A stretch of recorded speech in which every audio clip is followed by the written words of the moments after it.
Yes, good. Welcome, everyone. So happy to be with everyone tonight. And we're going to have another, hopefully, amazing lesson together and try to deepen our connection, deepen our bond within the 10. And today you will notice that I'm going to actually, when we do our breakouts, I'm going to actually have one room for all our women, which are going to basically form our women's 10. And at the same time, I'm going to go ahead and have all the men in another room, which will form the men 10. And I know I promised you last week that we would already have a Facebook page and you'll all be invited. And I don't know if you're already on there or if it happened yet or what. But since it didn't yet happen, we're going to suggest something that we can do to make it happen. So, does one of our men have an intention in front of them that they would like to read for us to kind of direct us on this, and so we can have something from the source material that we can read and maybe start with some words of the wise? Yes, Sohar.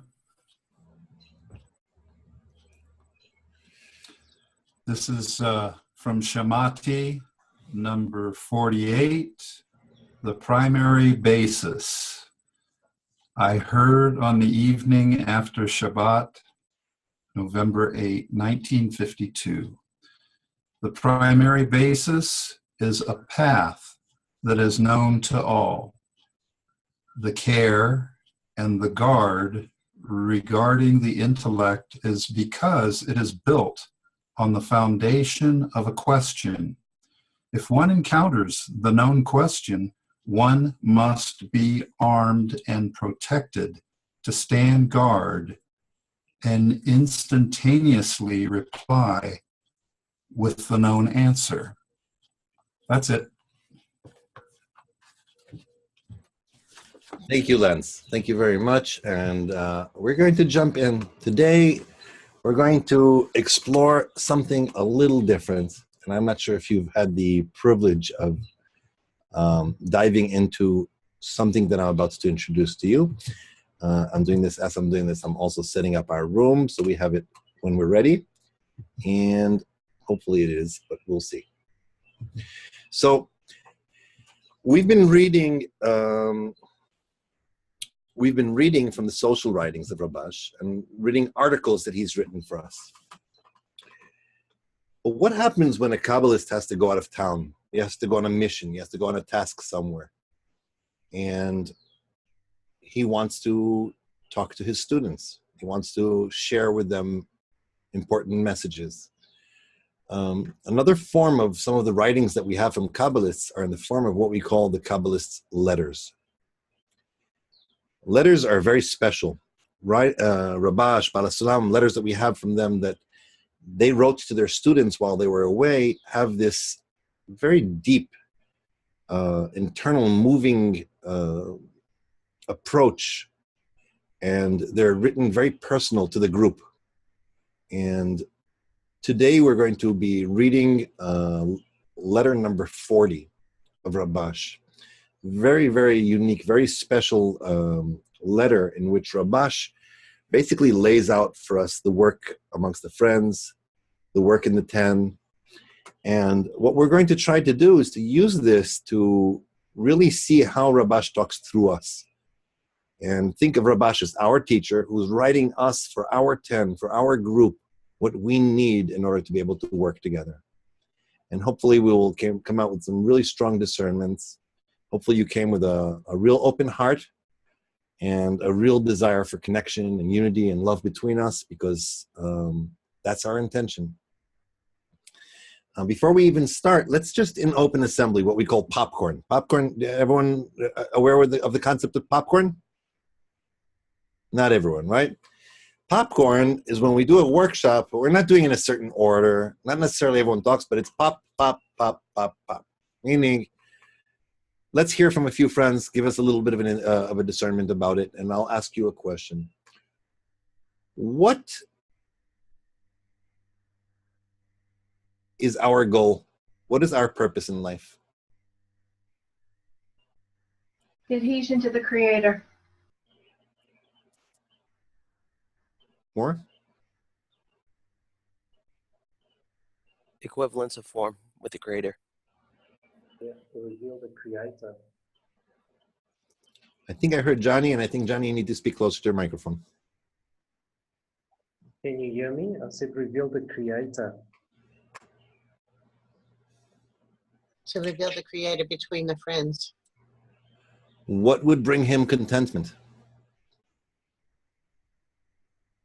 What would bring the Creator contentment? For us to receive the delight that he intends to give to us. To receive unbounded delight. Unbounded. Not for our own sake, but for the sake of the others.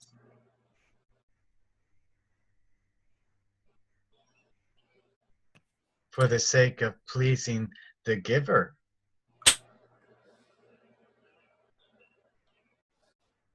So it seems like, if you think about it,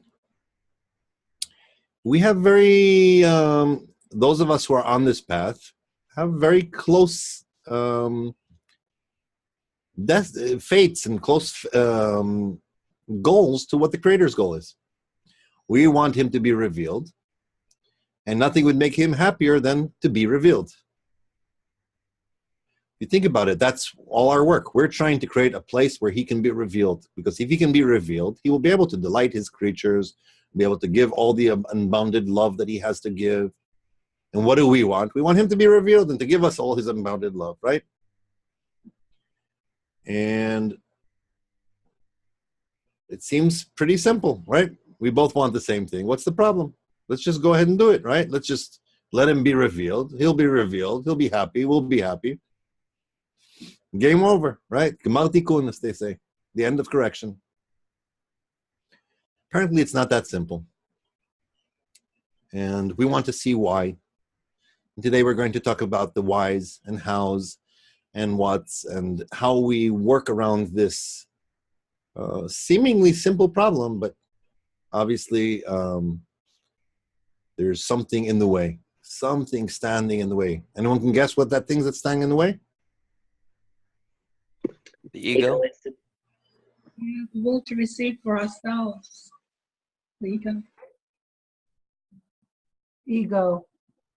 Ego. Okay. The will to receive, our ego.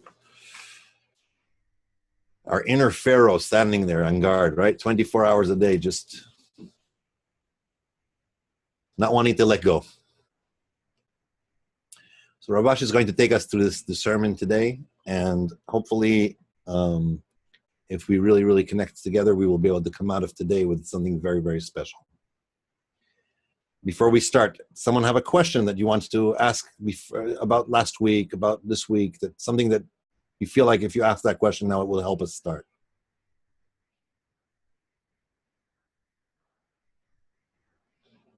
Okay. So those of you who don't have your cameras open, if you can open them, it would be wonderful. It'd be nice to see your faces and to feel like we're all in one place. Here we go.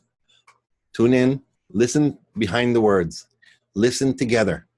We want to listen to this letter as if it was a personal letter, and the teacher told us you need to hear this with one ear, with one heart, with one brain, together as one man and one heart. You need to hear it this way. I might be skipping some parts here and there, but if you open it on your social writings, there is someone can maybe call out the page it's on. I think it's somewhere in the end of the book there, right? 403. 403. Okay, so if you want to follow along, you'll hear some words, and I might not be reading exactly in order, but I'll be reading some parts from this letter. Rabash writes like this.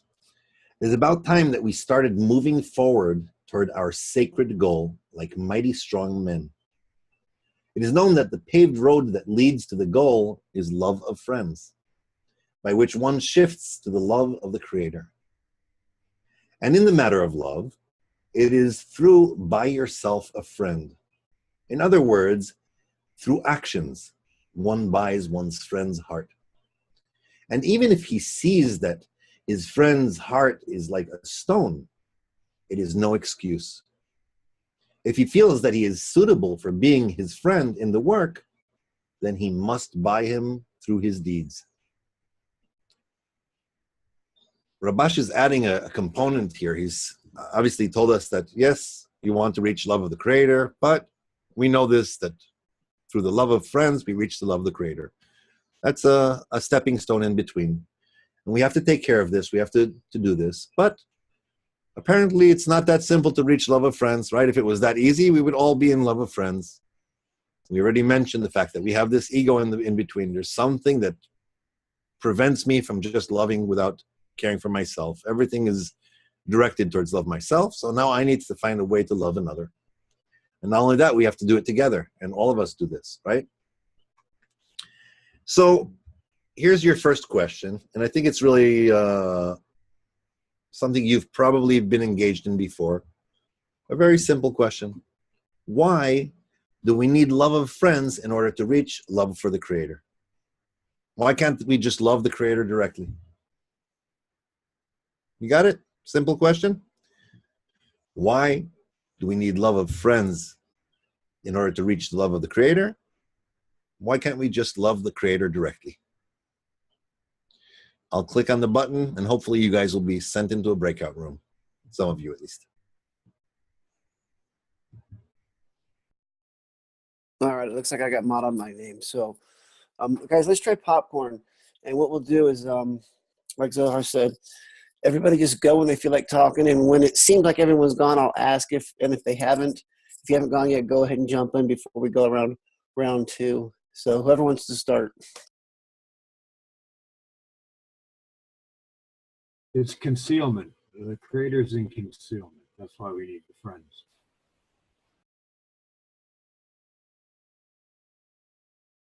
It is part of the practice. We're here in this playground that's been given to us with the still, the vegetative, the animate, and the human. And through these steps, we are in complete practice in order to reach adhesion with the Creator. So, friends, the Creator has devised this plan in order for us to really practice in order to be at His side.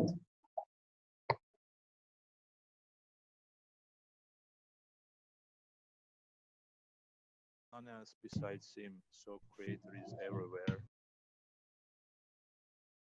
There is none else besides Him, so Creator is everywhere. But it is not possible for our egoistic mind to see Him. And the closest environment that we can achieve this is with the group, with the individuals, with the like-minded individuals, like the friends we have right now.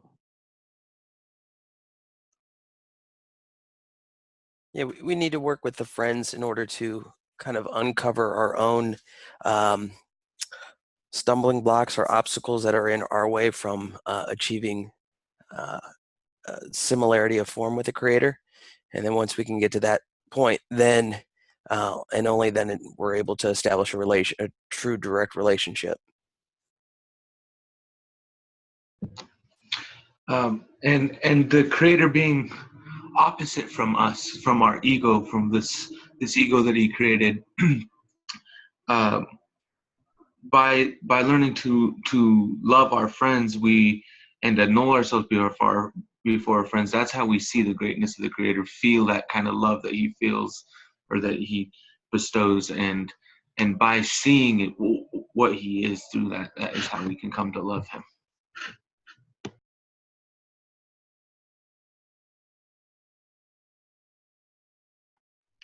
James, your sound isn't working. We can't hear you. You might have to log out and log back in or something, or check your mic. But I'll go since I was talking.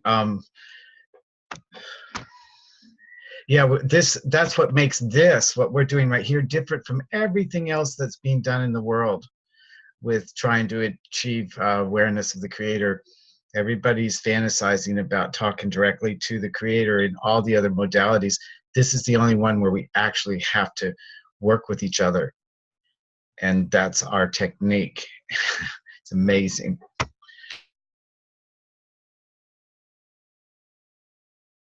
I think we live in a physical world, in a physical. It's hard to love something that on someone that we can see, maybe isn't respond to us a lot of times.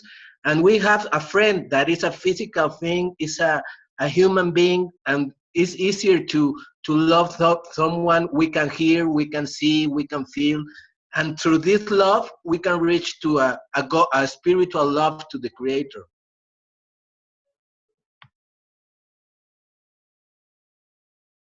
How about Lance? Well, y'all have just really been right on with your answers, and Leonardo with the last answer that we have a physical presence as the Creator is revealed. He can reveal himself through us, and also we can see parts of ourselves within the 10. Next. I think that's right, Lance. The upper 9 is how the Creator communicates with us. It's how he wants us to communicate with him. So it's the only way we can do it. What about that first restriction, the one that we had to run away from, or else we'd be fried like little ants under a magnifying glass?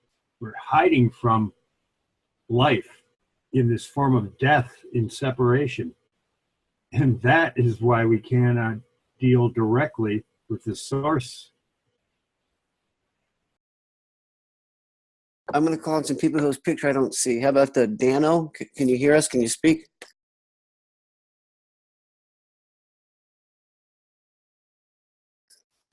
How about Ni Aman? He wrote something in the chat if you want to read it. Oh, please, yeah. He wrote, we need to nullify ourselves before we can reach love of the Creator, but we can't do that on our own. We need the friends to correct our love of self before we can reach the love of the Creator. That's pretty awesome.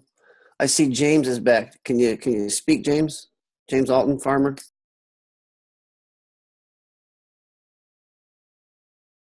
No. Well, we don't know. We can hear you. Go ahead. We can hear you. All right. I think we have to reveal ourselves and our intention by showing our free will towards each other and acting altruistically, and prove ourselves to raise on the ladder so we can be thrown back down and then raise again. Amazing. Let me ask you a question. How was that, the tightness of that workshop right now? A lot of people in a short time, right? Yes. Did the ladies get through the whole round of everyone being able to share? No, right? We were short too. You were short too? Okay, so what does that say? Talking too long. We need to be more concise. The ego is raging. Good. Good. Bring it on. We're with friends now. Let's see if we can withstand that. Yeah, this is really something important that we need to take into account, that when we do a workshop, we really, really want to work together. And there are many, many ways of, obviously none is more wise than one with experience when it comes to this. But if we really want to work together, maybe it helps if I add to the circle, I add to my work, but not necessarily answer the whole question by myself. Maybe someone else can add to it. That doesn't mean I should stop in the middle of a sentence and, and cut out somehow and hope that someone had telepathy and as such. But it does mean that I can, give a part of it, add something to it, and realize that I want to hear all the parts of my soul here talking. Let's continue a little bit here. Rabash mentioned something about buying a friend, right? Buy yourself a friend. Sounds kind of weird. What do you mean buy yourself a friend? And first of all, what's a friend? Second of all, what does it mean to buy him, right? So this is what he continues writing here. He writes this: a gift is determined as such when he knows that his friend will enjoy it, whether in words, in thought, or in action. However, each gift must be out in the open, so that his friend will know about it. And with thoughts, one does not know that his friend was thinking of him. Hence, words are required too, meaning he should tell him that he is thinking of him and cares about him. And that too should be about what his friend loves, meaning what his friend likes. One who doesn't like sweets but pickles cannot treat his friend to pickles, but specifically to sweets, since this is what his friend likes. And from that, we should understand that something could be unimportant to one, but more important than anything to another. Interesting concept. We started by talking about the fact that, what does the Creator want? Why do I want to know what he wants? Because I want to bring him contentment. I want to make sure that whatever I'm doing for him is really what he needs, what he wants. How is that different with a friend? I want to know exactly what Brian wants and what Oscar wants. They're my friends. I want to buy their friendship, truly buy their friendship. Brian loves chocolate. Oscar hates chocolate. So buying chocolate for both of them will not work. I'll get one friend, and the other one, I won't get a friend at all. It's a problem, right? So what do I have to do? What do I have to do, friends? You have to find out what you want. Exactly. I need to know what they want. Now, Mike here, I'm picking on friends. You guys are feeling comfortable enough for me to pick on you, right? Good. All right. If I overstep my boundaries, fire me. Here we go. So Mike here, he really, really wants a new sports car. That's what he feels like he needs. He wants it. So should I buy him a sports car? You're nodding no. Why? It's an egotistical desire. Egotistical desire, okay. So what should guide me? How should I figure out that specific thing, okay? We know that a gift is an expression of love. I want to express my love to you. I give you a box of chocolates. Okay, nice. That's awesome. I don't know, what does he want from that? But if I say to you, I will give my life for you. You are the greatest of the generation, and together we're going to reach the goal. You have my backing. You have my arvut and all that. A different story. You know that I'm driving you towards a certain direction. I'm trying to lead you to a goal. So we have to obviously connect it to that. But Mike doesn't like when you inspire him that way. He likes when you tickle him when you're saying things. And Adam likes when you read him something very serious when you're doing it. You have to say, like, Adam, I love you. And the proof for it is we see that in nature there is love until the yearning becomes unbearable. And Rabash, letter number 40, page 403 in the social writing. Oh, now he's impressed. I need to find out what he is. And by the way, this is how it is in anywhere, even in our corporeal life, right? If you want to impress someone, if you want to get someone to come out of the place he is and reach love and reach a friendship, you need to buy them appropriately. You remember when you were like courting around someone when you were like still young and courting the first love or something like that, and you were like, you've went and asked their boyfriend or their girlfriend or their, you know, what do you call them, BFF or GFF? I don't know what they're called, but you ask them, hey, what kind of flowers do they like? What kind of chocolates do they like? I want to find out exactly so that I can, you know, court properly. Same thing here. I wanted to know. I wanted to know that if I'm coming to Merle, I know what he likes. He doesn't like pickles, so buying a bottle of pickles will not really do it for him. So if love is a gift is really an expression of love of some way, because I want to buy your love. I want to buy your friendship. What gifts can we give each other? That's the question for you. So what kind of gifts can we buy each other? And I will send you back into the things. Some of you left, and I don't see you there for some reason. All right, hopefully it works this time. Oops, I clicked the wrong button. Here we go. What kind of gifts? So what gifts can we give each other?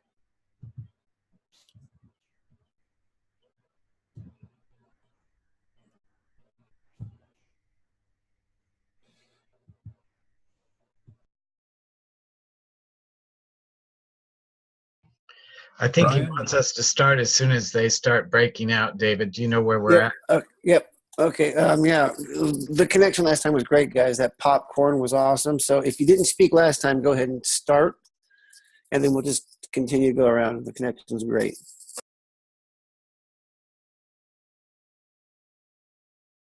Everybody spoke last time, then anybody No, jump I in. was unhearable.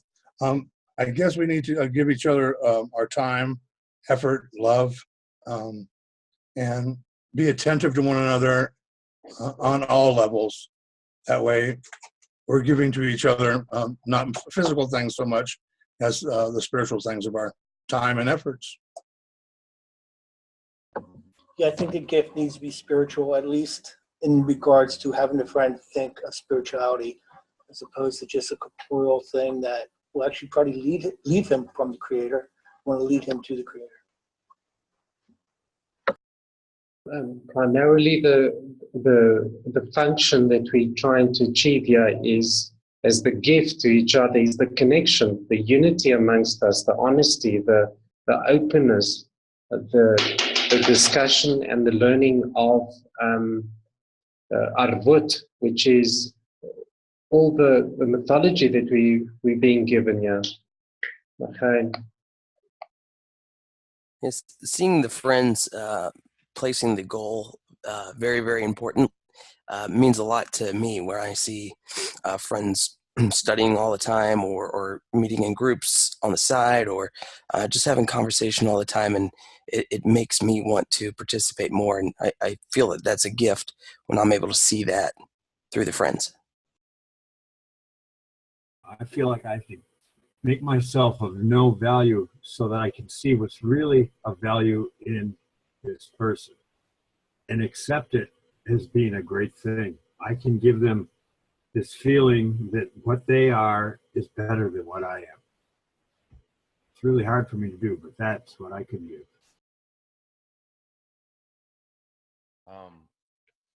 To pray, the gift of prayer. Pray for the world plea to receive attainments. Be righteous men and receive Lishma. That's what I pray for you guys. That's my gift to you. The Creator is giving us gifts all the time. Some of the gifts we don't like, and some we do. We need to sensitize ourselves to see that everything that we receive is a gift from the Creator. And specifically, when we're working towards the goal together, we're going to find out things about the friends that you actually could send them corporally. A book, if you're funded enough to buy books, and the friend isn't, you buy them a book.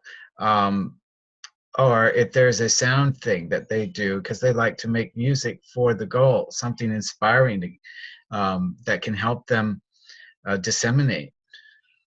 Anything towards the goal, any kind of gift. When you're together in Congress, bring them a cup of tea if they like tea, or coffee if they like coffee. Give them a cigarette if they need a smoke, whatever it is.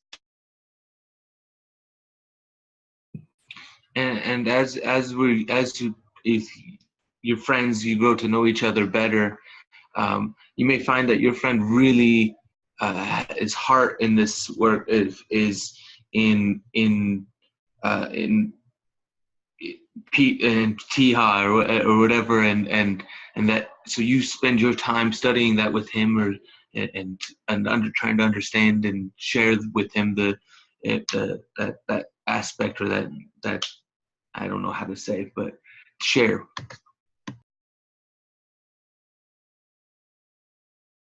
What do you think, Leonardo?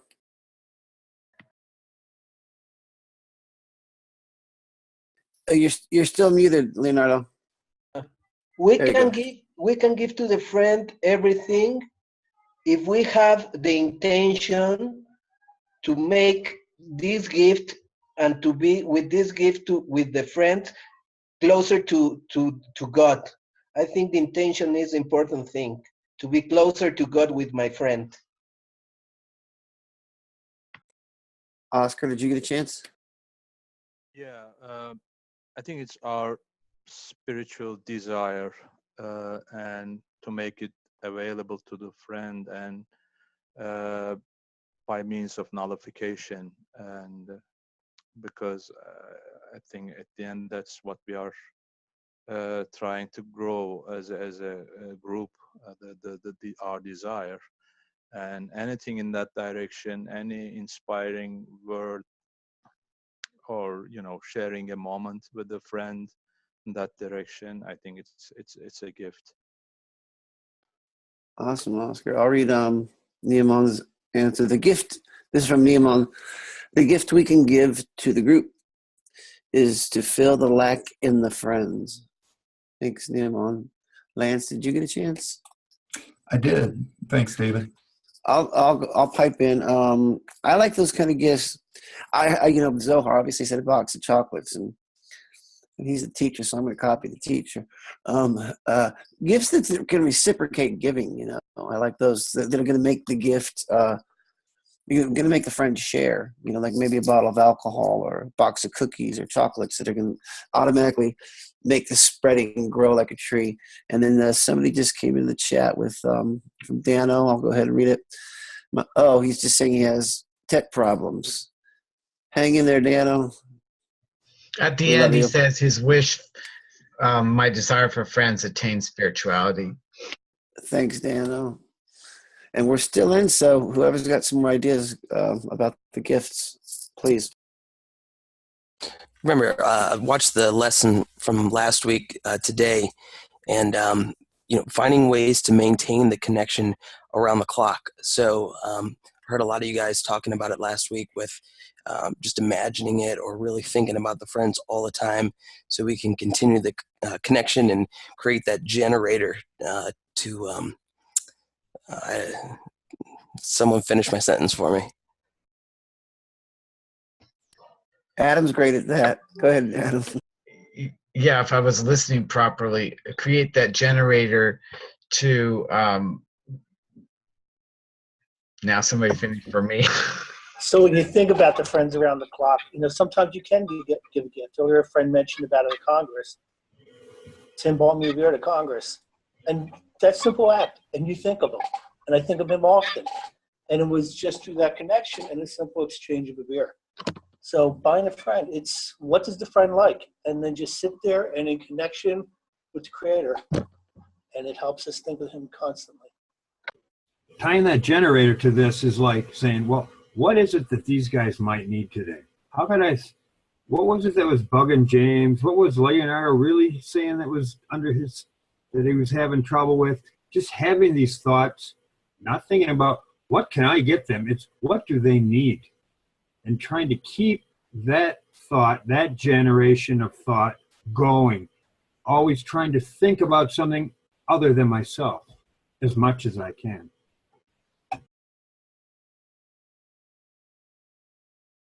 So the generator can run on all sorts of different fuel. It can run on ego. It can run on bestowal. It can run on just about anything you want to put into it, and it'll work. All right, so we're all back. And we were talking about gifts and how we can actually buy a friend, because we realize we must reach love of friends. Why can't we just be loving friends without buying them? That's a good question. So let's see what Rabash takes us with this. Each gift that he gives to his friend is like a bullet that makes a hollow in the stone. And although the first bullet only scratches the stone, when the second bullet hits the same place, it already makes a notch. And the third one makes a hole. And through the bullets that he shoots repeatedly, the dent becomes a hollow in his friend's heart of stone, where all the presents gather. And each gift becomes a spark of love until all the sparks of love accumulate in the hollow of the stony heart and become a flame. The difference between a spark and a flame is that where there is love, there is open disclosure, meaning a disclosure to all the people that the fire of love is burning in him. And the fire of love burns all the transgressions one meets along the way. Mark that paragraph for yourselves, guys. I'm telling you, you're going to listen to this paragraph over and over, and will mean deeper and deeper things to you each time you read it. It's a really powerful thing. You see, there's a law. No one can withstand love. You've heard the concept, love covers all transgressions, or love covers all crimes. This is a big deal. And yet, for some reason, we have this thing called a stony heart. Think about it. Even here, where you're in the perfect environment, a perfect environment to open your heart and love friends and reach a high exalted goal, you're never fully in. It's like you're dipping your foot in the water, but you're not jumping in the water. That's all of us, not just you. Every one of us. We have this thick shell around our heart. This thick wall that separates between us. And the chance is that we're going to meet a few times and somehow you're going to say something like that. That's it. You bought me. I'm open up. You can enter. You are mine. I'm yours. You're mine. That's it. We are, as one man in one heart. No worries anymore, right? I let down my guard. We say all the time, you need to connect. You need to unite. You need to find love of friends. Well, it's not that simple. I let a little bit of the guard down so that I can be with you, so I can make an impression on you, so I can do all those things. But to really penetrate inwards, you need to make a hole in that stone around me. Therefore, it's this repetitive, persistent work on each other. Rabash calls it the bullet that you shoot in the same place over and over and over and over. Those gifts are bullets. Because what happens when you buy a gift to a friend? He becomes closer to you. You get closer to this friend. Why? Because now you've invested in him. And if you notice, anything you've invested in life becomes more valuable to you. If I invest in my children, they become valuable. If I don't care about my children, I don't invest in them, I forget that they even exist.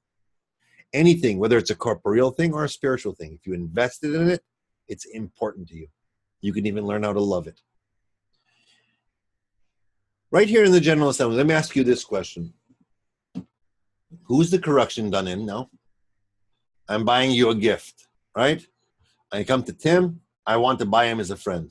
I buy him gifts. I'm trying to buy his friendship. I send him special source materials that will open his heart up. I once in a while uplift his spirits. I tell him that I'm thinking about him. I tell him how important he is for me for the goal. I send him a box of chocolates. I pray for him and I let him know that I'm praying for him. And on and on and on. And I do this. Who's the correction done in? Is it in Tim or in me? It's in me. Always. Okay, someone else elaborate? It's only me and the Creator is what we're told we're eventually going to feel and see. And I guess if we can see our friend as a creator and great, then we are only worried are making the corrections to ourselves. I say both and you get it twice because it goes through you to go to him and then back to you. All right, let's elaborate on that. Let's say, okay, let's say it is both, okay? What kind of correction does it do in me? What kind of correction does it do in him?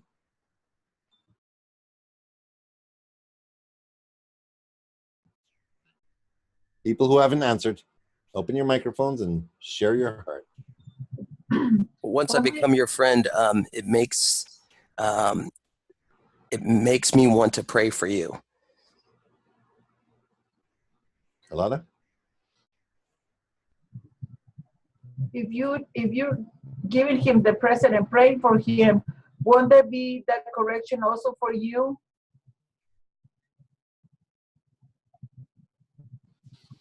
Let's assume it is in both me and him, okay?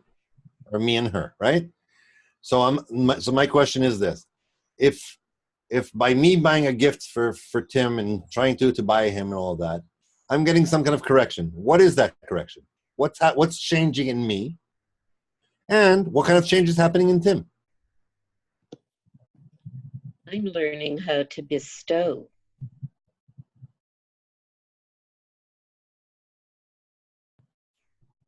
I think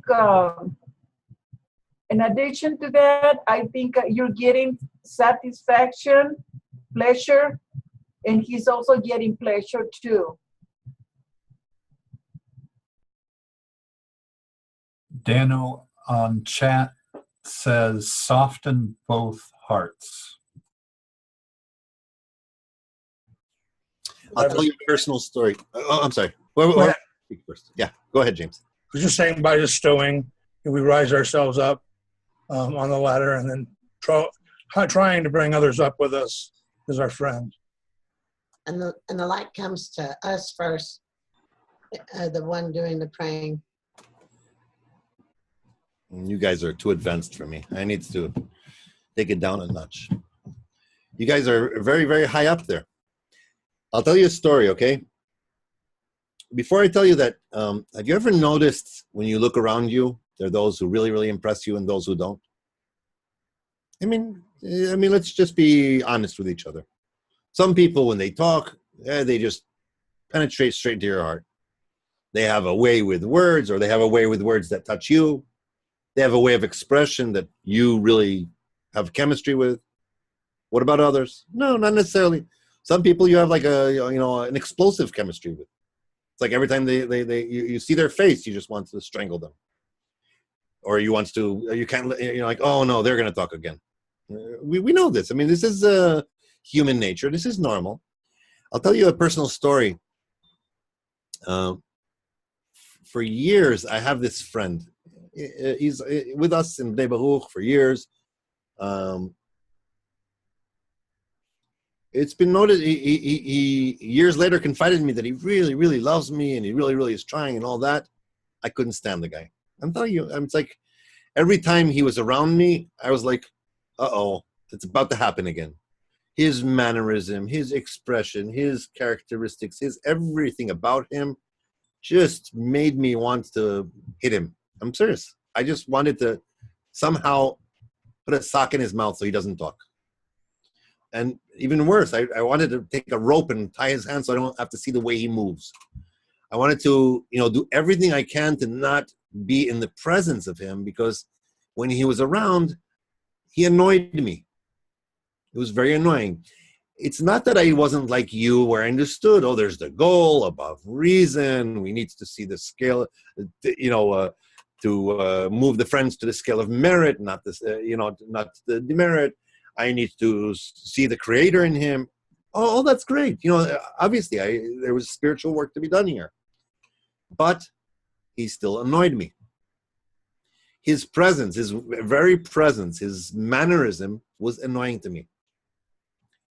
And this was a few years ago. I was injured. And I was injured badly. I was in the worst pain I've ever suffered in my lifetime. to the point where I was for a few weeks in a wheelchair. I was like really, really in bad shape. I was in agony and completely dependent on the friends. Not only that, it was Congress, and the Congress in Israel. And I flew out there, and I was supposed to give a training, and you name it, everything was stacked up in this situation. And this guy, without asking, without anything, somehow, like silent waters that trickle between rocks in a stream, kind of somehow found his way behind the wheelchair, and for over a week walked me around in the wheelchair, made sure I got food, took me if I had to go to the bathroom, cared for my every needs from morning to night without asking for anything, without saying anything, without a word, without anything. And this is several years ago. I can tell you that when I see his behavior still, I see his movements, the way he speaks, it's still annoying to me, but I will never stop loving him. I have something he has bought me. He has shown me love, and it completely covers up for anything I might see in him that makes me feel anything else. When you buy someone like that, and it was an extreme example. I could give you 1,000 examples of every other friend, how they did it in a different way, But the bottom line is when someone shows you love, you just can't help yourself. You don't have any tools to fight against it. There's nothing you can do about it. You can't not feel it. And show enough love, meaning shoot that bullet over and over and over at that stony heart, something opens up. All of a sudden, these words, judge a friend to the scale of merit, are practical. You see what it means, the difference between looking at a friend and just think, because by the way, those friends that you're not annoyed by, that that you kind of like and they impressed you and all that, you're not judging them to the scale of merit. You just like them anyway. They make you feel good. Do that with the place where you don't like. Do that in the place where it's difficult. Do that in the place where there's a challenge. Now you already have something to overcome. Now we're already trying to collect those sparks into a flame.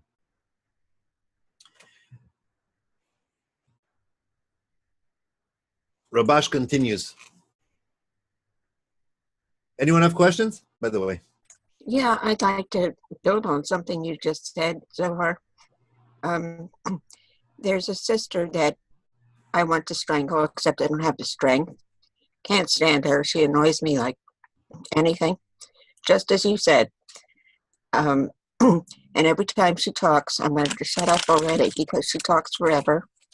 She's the biggest phony I ever saw. In a 10, she answers the entire question. There's nothing for anybody else to say. Blah, blah, blah. I can't stand her. The other night, she started special messaging me on something that I had spoken about that was a very big concern to me. And she was extremely helpful. And that sort of changed my thinking about this problem. And I found within the hour a solution to it. But the effect on me was that my attitude toward her changed. And my attitude toward everybody changed. Something about holding on to that annoyance with her was affecting my relationship with everybody. So that's another benefit of somebody buying somebody with love. Beautiful. Thank you, Sarah, for sharing that. Any other questions? All right, we're going to continue with Rabash for a little bit here. And should you ask, what can one do if he feels that he has a heart of stone towards his friend? Forgive me for writing. Each and every one feels that he has a heart of stone. I mean, except for the friends who feel and know that they have no objection that their friend will love them, and will give them presents, not necessarily in action, but at least in good words and special attention, only to him.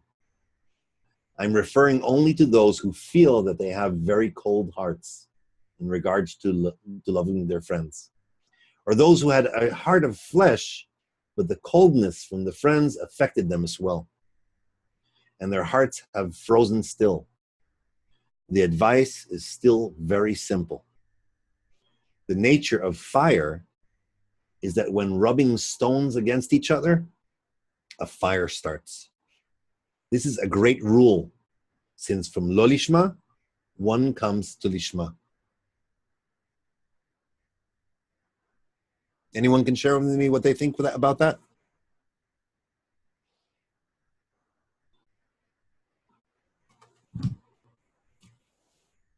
What do you do when you're trying to penetrate someone's heart and it doesn't feel reciprocated? You're really, really trying to love them. You're really, really trying to shower them with gifts of love, of expression of love and all that, but they seem cold on the other side. I would have to say I felt that, and it's then when I realized I don't have anything to give in the first place. And I need to get some help. Somewhere it has to come from, because it's not coming from me. It's in the effort and the constant persistence, not giving up. So those attributes in the structure or the learning of love is exactly what is required in order to penetrate the stony heart. Like in the example, we need to have these two stones rubbing against each other constantly to be able to generate this spark and then fire. So no matter how difficult it is, these stony hearts need to work with each other against all the difficulties.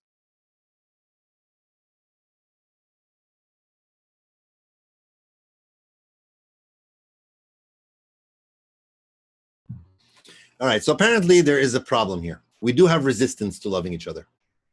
We do have something that holds us back from letting people in and for people letting us in.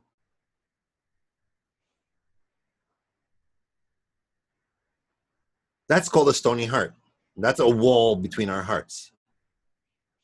Let me ask you this question. Because Rabash does write about this. He says that, we have a cold heart towards love of friends, but these relationships can be changed and become pleasant and comfortable through rubbing of two stones together. It actually creates a spark. It's obviously some kind of allegory of what happens when you take two tough guys. And you've heard the concept of fake it till you make it or something like that. Under what conditions will my friend not feel resistance to receive a gift? Rather, on the contrary, will feel very happy to receive it with all their heart.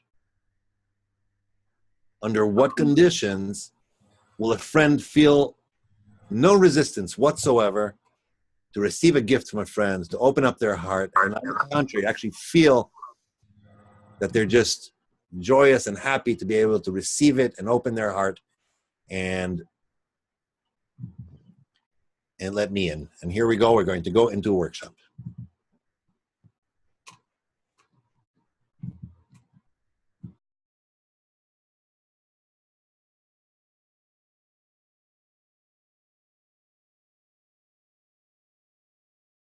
Okay, whoever's ready, jump right in.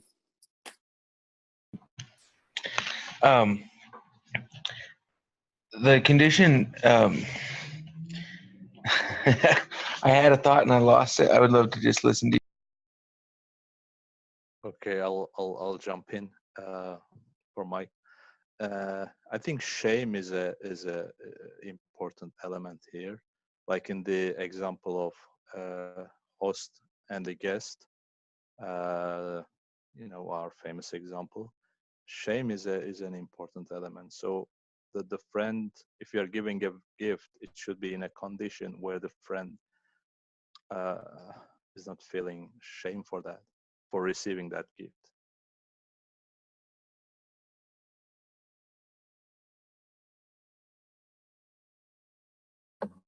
Also, I Make it- think Go ahead. Also, I think a gift that is given and nothing is expected in return. You give a gift and the person looks and like, well, you didn't say thank you. But you wanted something in return. Can you give a gift, truly give it, with no expectation of reception in return?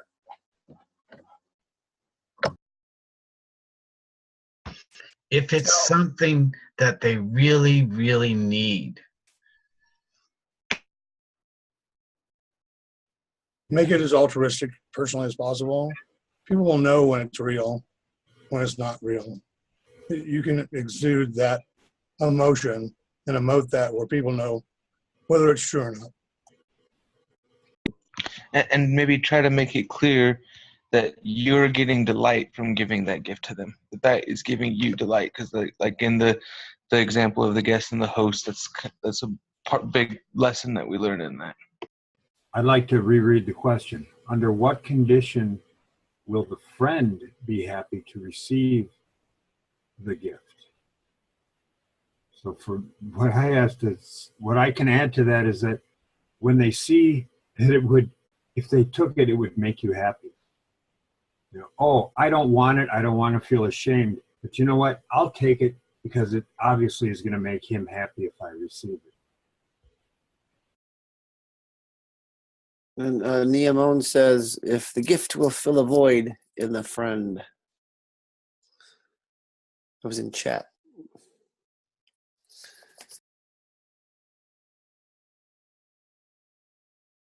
I think Merle hit it right on the head. It's like the story of the host and the guest. If the guest can finally realize, hey, wait a minute, me taking this gift is actually going to make the friend happy and actually want to make the friend happy, then that's the condition.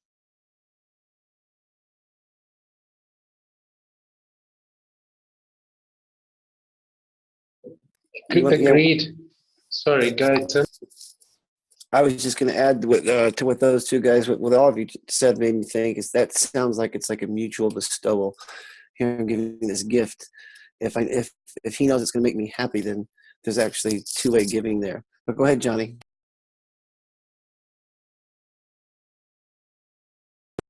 Yeah, it's like you've hit the actual purpose of creation. And if you look at the initial point of creation, it's where the giving and the receiving are now in reciprocal union and connection, where the giver is fulfilling a void in the receiver, and the receiver is filling the void in the giver by accepting the gift wholeheartedly.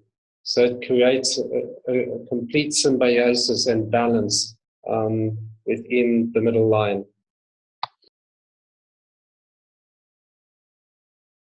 What's your take on that, Leonardo?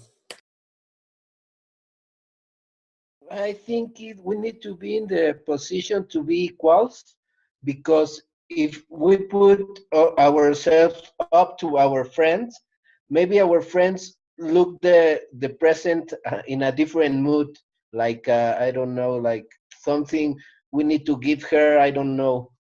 We need to be in the same level of knowing.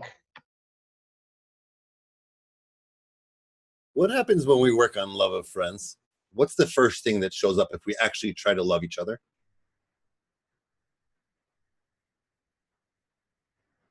Hatred. Weird, huh? It's like, what? We just spend time, energy, efforts to love each other. What's revealed? The opposite.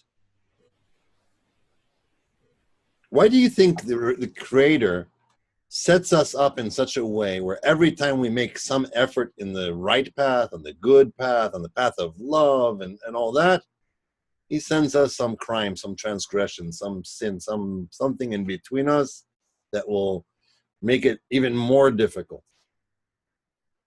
So we can prove ourselves to him. It presents more and more opportunities for correction. To strengthen our resolve. As we move into a descent, it's only going to open us up for an ascent at some point. The realization of failure, it drives you to a prayer for help. The harder he shakes the tree, the harder you have to hold on. To make sure that if there's any residual left, that it's not something that will contaminate the completed vessel. If we keep trying to reach love of friends and he keeps pushing us away, then it's actually us making the decision to do this, so it's free will. We freely choose it. I always think about this story. It's, you know, I was in third grade. I worked really hard.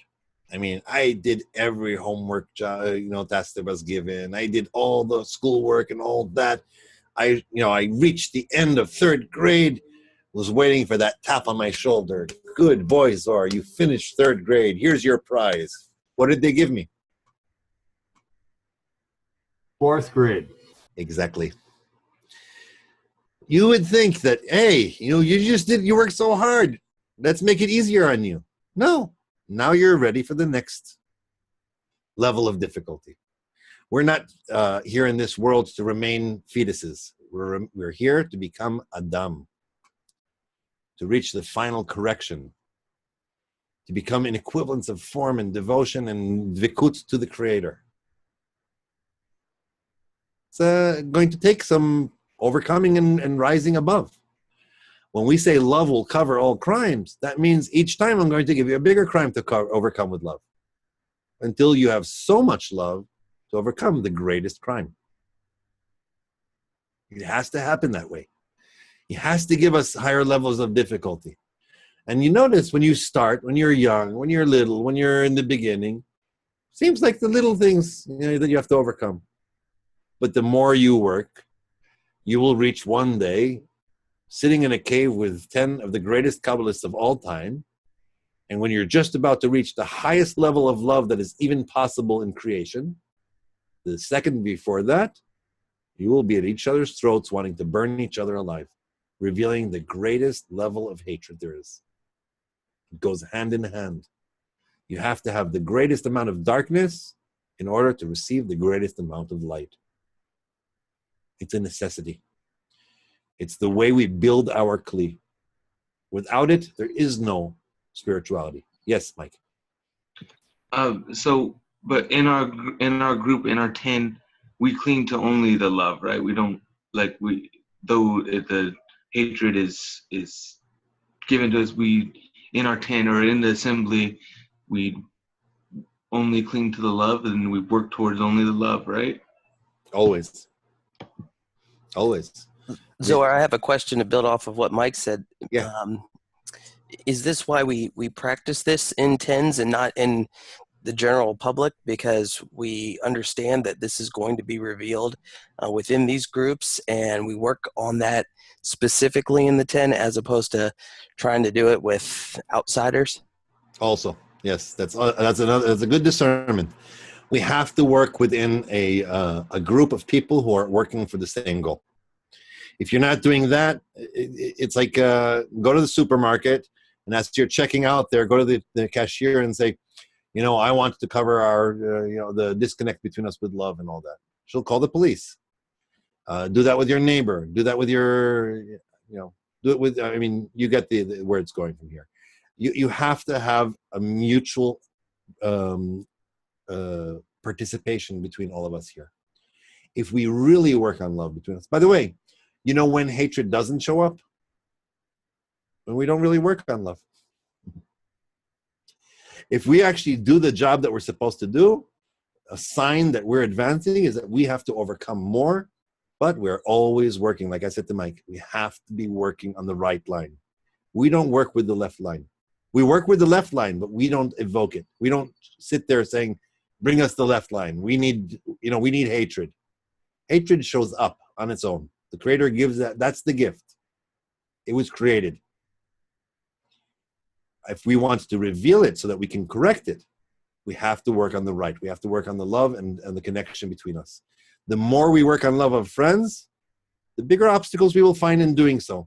The harder it will be, but we will also be advancing to the level where we were not just going to be working on love of friends where We're hoping that somehow Tim will have enough love to cover up his hatred towards Mike, but the love that will show up will come from where? From where?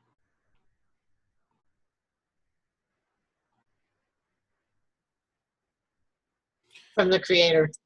Thank you. We call this, both of them will be covered with a Wonder One blanket. We want our 10 to be under a blanket of love. Once we take all the differences between us and put them inside our 10 and work intensively between us on love of friends and discover all these difficulties in doing it, we discover that we're not capable of doing it, like some friends have mentioned here. It'll bring us to a cry, to a despair, to the state where we realize that we don't have the force to do so. But it'll bring us to a true prayer, a true desire for it to happen. And knowing that there's only one source that can cover this, that can fix this, that can correct this, the light itself, we will actually have a real just demand for the light to come and correct us. Any other questions before I move on here? Well, yeah. How's it possible to get in this state? I mean, we're obviously all sitting at our houses watching this on a computer screen, and we're really just focusing on answering these questions appropriately and just kind of throwing in our 2 cents. How are we going to get angry or upset with each other? I can't even see it as a possibility. And I know it's something that we're not going to control, but is this something that just appears or just happens automatically? Or hopefully I'm pissing everybody off right now by asking this to get us closer. I am not sure. It'll happen.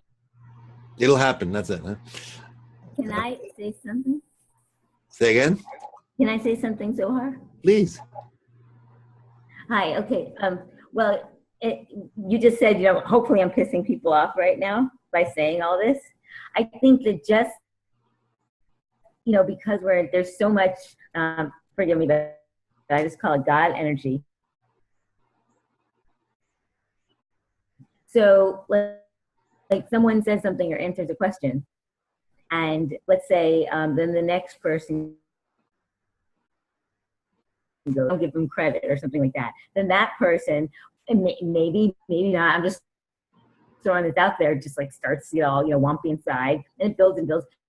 So there are always opportunities for wompiness. That's all. That I just wanted to express that, because I can see plenty of ways for there to be, lots of emotions being stirred up, even though we're meeting in this virtual environment. I find it to be very intense. Okay, thank you. Right. Let me just add to it this part. First of all, I agree with both of you. I think that on one hand, yes, we would have to actually really be inside each other to really annoy each other. You have to have more quantity and more quality of connection for that to happen, right? If we show up once a week for an hour and a half and do this together, then chances are that we may not reach that state where we manage to annoy each other. We're sitting, we're talking about exalted matters, we all have a big desire for it, and we're not quite getting to that point where we're doing that. This is called the young group, meaning we're learning what it is to be a group. You're preparing yourself. You're setting yourself up for those conditions, for those things. I was thinking about it this week. How can, let's say, I'm thinking about it this week. I want to have more opportunities for us to connect, for us to love each other, for us to work on loving each other, for us to fail, for us to, try and fail, or for us to reach those states that we're talking about. But I'm waiting for that invite to come in once a week to tell me, I should show up for the lesson. And I don't even know. Tim is sitting there saying, how do I get a hold of Leonardo? How do I get a hold of Mike? How do I talk to Oscar? How do I talk to David? How do I talk to Lance and James and Adam and Merle? What do I do? I was going to ask a question, but I'm just going to do it this way, okay? Lift your hand up if you know what WhatsApp is. Is there any hands down? Everyone knows what WhatsApp is? Okay, put your hands down. Kathy didn't raise her hand. Kathy didn't raise her hand. Kathy, kick her out. That's it. We're done with her. I'm kidding. I'm with you. I don't either. So what do we have? 1 or 2 people that don't know what WhatsApp is? All right. Merle, do you have a cell phone? Yes, I do. Okay. Kathy, do you have a cell phone? Yes, I do. All right. So it's very complicated. Here we go. What we're going to do is this. I'm going to give you 5 minutes. Not 5 minutes. 3 minutes. Men in a room, women in a room. What I want you to do is this. This is your opportunity to make this week different. One of you in the room is going to collect the phone numbers, including your zip, not the, I'm sorry, what is it called? The area code, right? Yeah. Area code. So if you're like where I live, it'll be 1815 and whatever the number is. And if you're in, I don't know, Mexico, you'll be whatever the country is. That one is for America, but others for other places. Okay. So whatever it is, if you know what your number is for WhatsApp, just put that in the chat. Okay. Type it in. Don't even have to talk. You'll take 3 minutes. All the men will share that, and all the women will do the same. If you don't have a smartphone, we'll figure it out, okay? They still work on regular phones, I think. Well, they can download the app onto a computer. Okay? Let's first do that and make sure that one person and all the men and one person and all the women, or more if you want, will have those numbers and be ready for the next step action. Do you have the task in mind? I'm downloading WhatsApp right now. Okay, but I'm going to set you into breakouts, and women, you do that, men, you do that. I'm going to give you like 3 minutes so that you have all the numbers, okay? 1, 2, 3, go. Okay, to be able to copy every number and paste it, if each person types it in separately, that's going to be really hard. Why don't you each say it and I'll type it in? And that way it'll be in one thing where we can all copy and paste, we can all have. Awesome. So I'll start with mine, 863-243-9550. And next, oh, and you got to put your name by it. Okay. Start asking names. Start calling out names, Adam. That'll be easier. You call out the name. Okay, Merle. Yeah, mine is 715-220-0003. And that's Merle, M-E-R-L-E. Yeah. James Alton. Your phone number. For WhatsApp, but I'll give you my Skype number. Just whatever. Okay. It's going to be on your cell phone, so whatever phone you're using. I did not have the app. I'm adding it now. Do you Just want to the give mobile it number. Just guys, just give your mobile number and it'll be good. 520-343-7806. Awesome. Leonardo?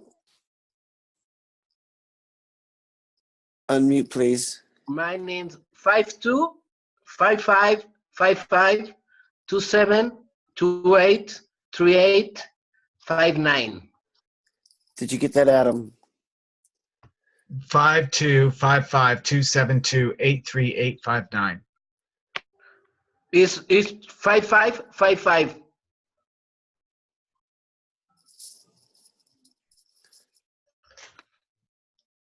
Okay, Adam, check.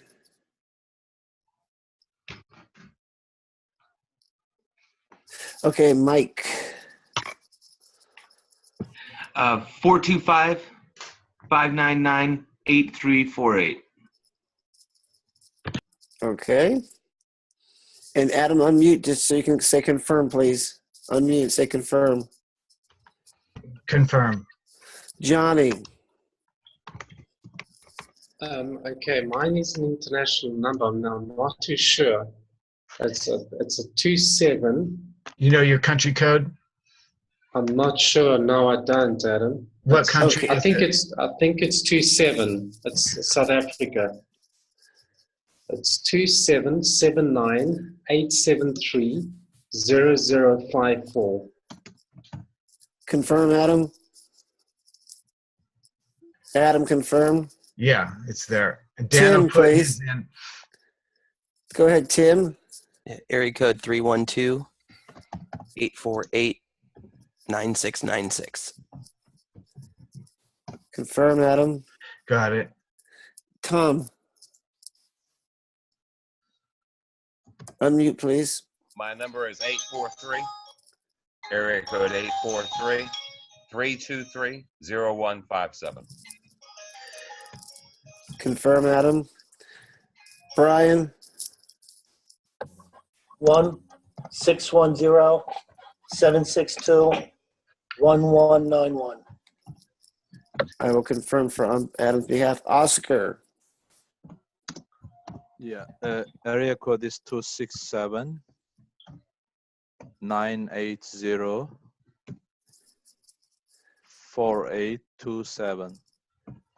Awesome. Lance.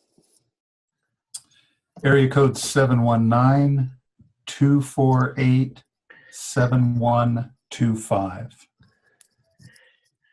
And David is 602-330-9716. Leonardo typed a correction in the chat as well. Did you see Leonardo's correction, Adam? Okay, yeah, add a 52 before the number I put for him. But now we got to copy all these and put them somewhere. Okay. See, I write the country code.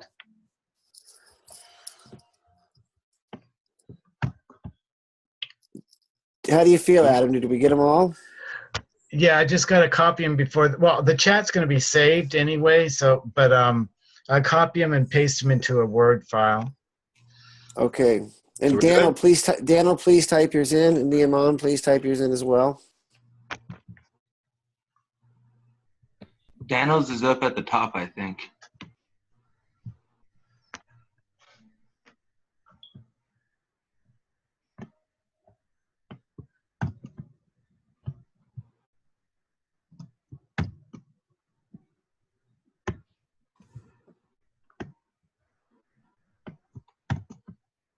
Thanks, guys. Awesome job.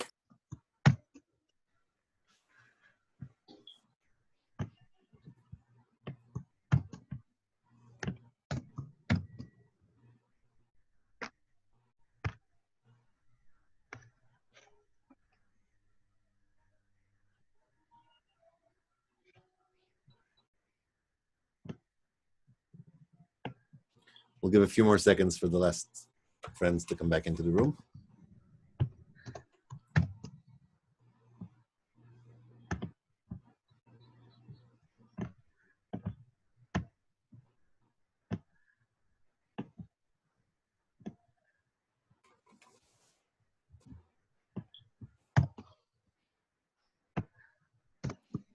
Okay, we're all here. This is something you can do now, okay? You actually have each other's phone numbers.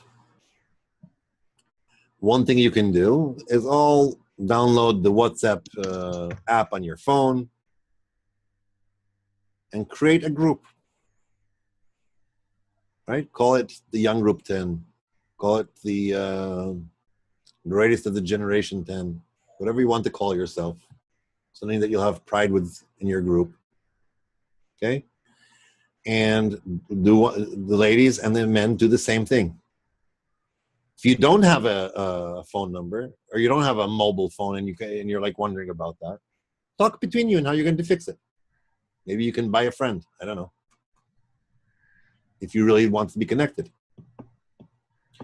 I was thinking about it. I was thinking about Rav, who years ago when he came to Rabash, someone's microphone is open. Is it Adam? Thank you. When Rav came to Rabash, once he really realized that this was it, this was his teacher, and he was going to devote his life to this, wanted immediately to move to live next to Rabash. He didn't want to have to commute and spend time or even work. He was in a place where he had a business and things were doing good, and he really didn't really have to or anything. Rabash for 2 years made him slowly. He didn't let him move. He made him keep his job. He made everything like that. And I was thinking about it as I was dealing with a certain project, and I remember Rav asking me at one point when we were in the Congress, he asked me, so what's going to happen with North America? What it'll be? You know, it's like I was fortunate to be in that conversation with him.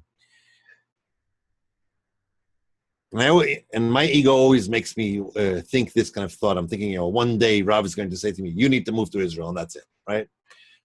You know, what are you doing there? And it's a huge scrutiny here. I mean, I've got family, I've got commitments, I've got children, I've got responsibilities here too, and I feel like I am participating in Bnei Baruch in every possible way. I even have a role that I feel like is useful. But really, the thought that came to my mind is, we live in a day and age where I could be in Sweden, and I could be in Chicago, and I could be in South Africa, and I could be in Florida, and I could be in, where else do we have friends here from that I didn't mention? Obviously, from all tips of the world, and we could actually be in the same room together as if we all moved into the same room together and worked together. Guess what? What you're doing right now, you don't need my help to do this. You have each other's phone numbers. You could set up a Zoom meeting between you every day. Read an article. Pray together. Work on love between you.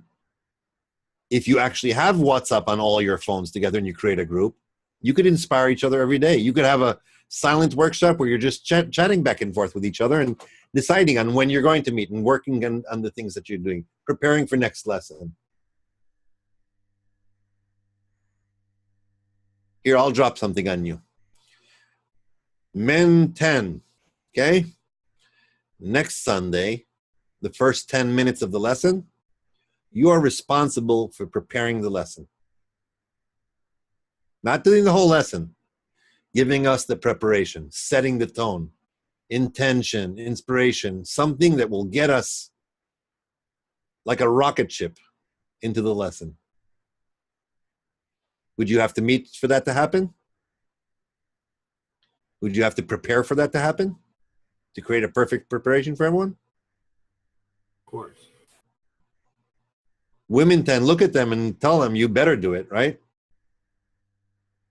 We expect to be inspired. We don't expect to come in here and say, oh, what did you spend a week? You had the opportunity to connect and you didn't do it. And we showed up to the lesson and you didn't do anything for us. So you have an opportunity. You have a perfect opportunity. Set it up. By the way, Zoom that you're on right now, you don't have to pay for an account. You could open up a meeting for 45 minutes and not pay for a thing.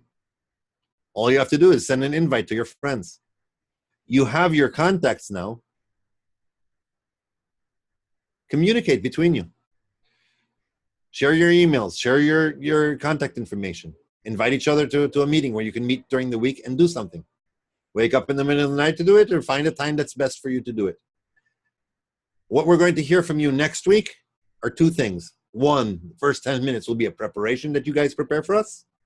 And two, both the men and the women 10 are going to share with us an inspiration, something that you did this week that made you closer. Something you did during this week that made you have some kind of effort, that you felt all of a sudden that beyond the lesson, we're a 10.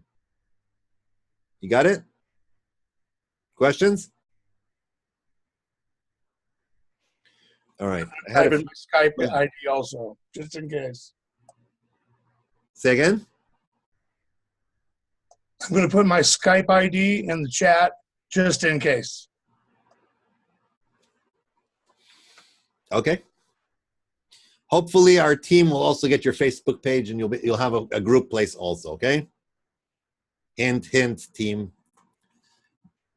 This week would be good to get it done. These beautiful souls would like to have it.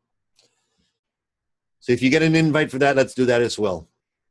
But you have the means right now. Someone from each team has an actual list of those numbers, right? And you're going to be doing something with it. You're going to open a group and you're going to send it to everyone. You will know when you see it. Those of you who have phones and don't have WhatsApp on it, you need to download the app onto your phone. It's a simple, cheap, what is it, like $1 or free? I don't know, one of the two. Okay? This is not a promotion for WhatsApp. This is a promotion for us to connect. If you guys decide between you that you'd rather use another platform because that's what suits you and that, do it. But do it. Okay? We're not going to talk technology right now. What we're going to talk about is one last thing. I want to read you the last paragraph that I had planned for you here. I want you to hold this really, really deep into your heart.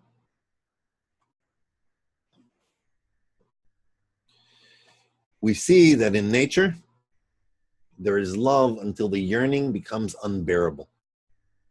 Everyone remember the feeling that you had when you had puppy love, when you were like a teenager and someone broke your heart and you're like, you were crying and you're like, oh my God, I can't stand not being with that, just I have to be, it's like I can't even breathe, that kind of a feeling, right? So we see in nature, there is love until the yearning becomes unbearable.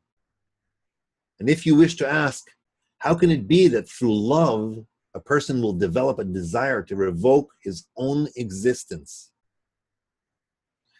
There is only one answer to that. Love deviates from the right path. In other words, it is irrational and is considered not right. Anyone think love is logical? Not really, right? Only then, when there is such a love, each and every one walks in a world that is all good and feels that the Creator has blessed his share. Then the blessed adheres to the blessed, and he is rewarded with dvekut with him forever. And through the love, one is willing to annul his entire reality. Let's read that again. We see that in nature, there is love until the yearning becomes unbearable. And if you wish to ask, how can it be that through love, a person will develop a desire to revoke his own existence? There's only one answer to that. Love deviates from the right path. In other words, it is irrational and is considered not right. Only then, when there is such a love, each and every one walks in a world that is all good and feels that the Creator has blessed his share. Then the blessed adheres to the blessed, and he is rewarded with dvekut with him forever. And through the love, one is willing to annul his entire reality. It's written here, and through the love, one is willing to annul his entire reality. A condition to reach spirituality is to reach self-annulment, nullification of the ego. And this is through love. Have you ever thought about the fact that you want to reach absolute freedom, and the condition is let go? Almost makes sense, right? Let go and you'll be free.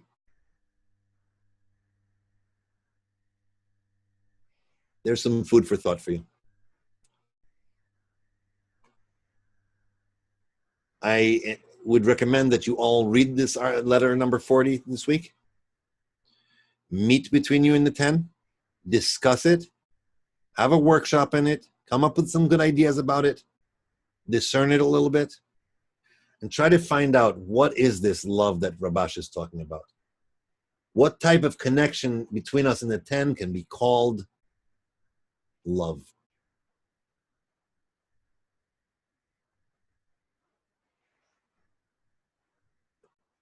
For the 10-men task, at least 2 days before the lesson, next Sunday, which means next Friday, I want you to send by email to the Young Group email what your preparation for the lesson plan is. What are you going to have there? Are you going to have a clip? Are you going to have a song? Are you going to have a reading? Do you have a workshop question that you want to ask? You have certain friends that you want to say certain things and specifics, okay? Make sure that we're actually preparing this together a little bit, that I can look it over and help you make it the best, okay? Questions? Do you mind repeating the scope of the men's task one more time, please, Zohar? Prepare a 10-minute preparation for the lesson.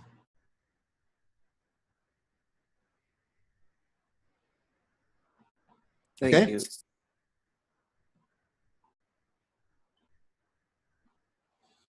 You notice we always start the lesson with some kind of preparation. We read some intention. We have some kind of little discussion, something that kind of heats it up and kind of prepares us for the lesson. You may think that it's just part of the lesson, but it's the preparation. We have to do that. Rav's lesson also has a preparation for the lesson. You got it? All right, we want to hear from a handful of people. What are you leaving the lesson with today? WhatsApp. Calling others. Connecting outside the group. Good things.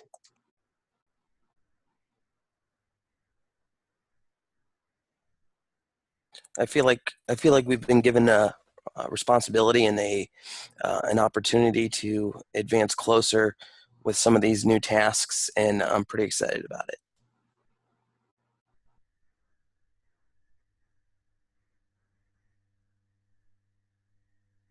I got an obligation, a feeling of concern, like I gotta get this done by next week. Somehow we gotta get this done.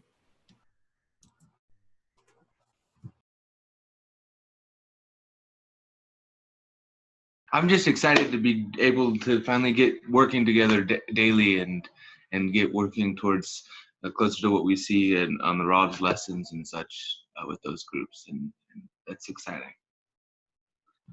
All right, men, you're awesome. Let's hear some of our women.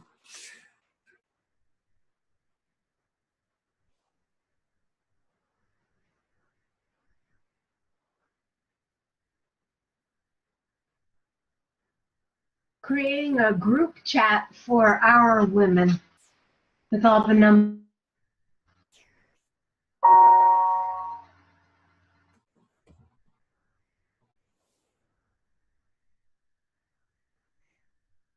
That's it, ladies. You're going to let Carrie talk for you? No, I think it's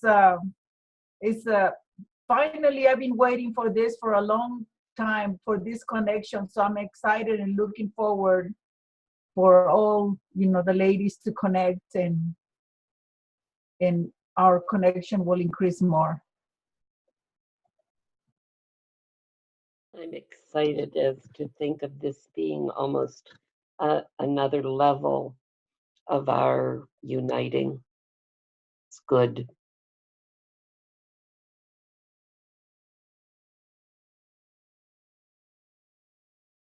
An opportunity to biblically to draw some reforming light so that we can learn how to bestow. And hopefully, when there's such love, each and every one walks in a world that is all good and feels that the Creator has blessed his share. Then the blessed adheres to the blessed, and he is rewarded with dvikut with him forever. And through the love, one is willing to annul his entire reality. I love you guys very, very dearly. Thank you. Thank you, Zohar. Love and light, everybody. Thanks, Zohar. Thank you, Zohar. Thanks, friends. Goodbye, friends, for now. Thanks, friends, and Zohar. Bye. See you soon. Good night. Thank you, everyone.